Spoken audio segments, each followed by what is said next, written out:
இது நினச்சேன்னு பார்க்க முடியல, நம்ப முடியலண்ணா இது. ஏன்னா, இப்போ தான் அவங்க மகன் மனோஜ் பாரதி இறந்து 1 வருஷம் ஆகுது. ஆனா, அதே வீட்ல திரும்பி இன்னொரு மரணம்னா, அது யாரும் நச்சீரும் பார்க்க முடியாது.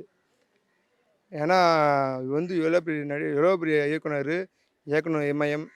இவர நெனச்சாவே நம்மளுக்கு வந்து முதல் மரியாதை தான் நம்ம ஞாபகம் வரும். முதல் மரியாதை மெயினா பார்த்தோன்னாவே, அவர் எடுத்த படம் 16 வயது நிலை. அது என்ன சூப்பர் சூப்பர் ஹிட் அவரு. அதிலும் வந்து நம்ம ஐயா பாலாஜி கூட வந்து தாவணி தாவணி கனவுகள். அந்த படத்தில ஒரு நடிகரா வந்தாரு. ஆனா, அவரு இறந்து போகணும்னு நெனச்சும் பார்க்கல. இன்னும் அவர் வயசு இருக்கும். இன்னும் இருப்பாரு. அவங்க மகன் ஆசீர்வாதம் அவனுக்கு எப்பவுமே இருக்கும். அப்படி நெனச்சுன்னு பார்த்தேன். ஆனா, அவர் பையன் இறந்து 1 வருஷம் ஆகி 1 வருஷம் ஆகி 1 1/2 மாசம். 1 1/2 மாசம் முடிய போகுது. ஆனா, டக்குன்னு அவர் இல்லத்துல இன்னொரு மரணம்னா, இன்னொரு நெனச்சும் பார்க்க முடியாது. ஏன்னா, எவ்வளோ பெரிய ஆளு அவங்கலாம் தெரியுமா? ஆனா, இந்த வருஷத்துல அடிக்கடி நெறைய சாவு. சேரன் அவங்க மகனு, அது நெனச்சும் பார்க்க முடியாது. ஆனா, என்ன பண்ணுறது?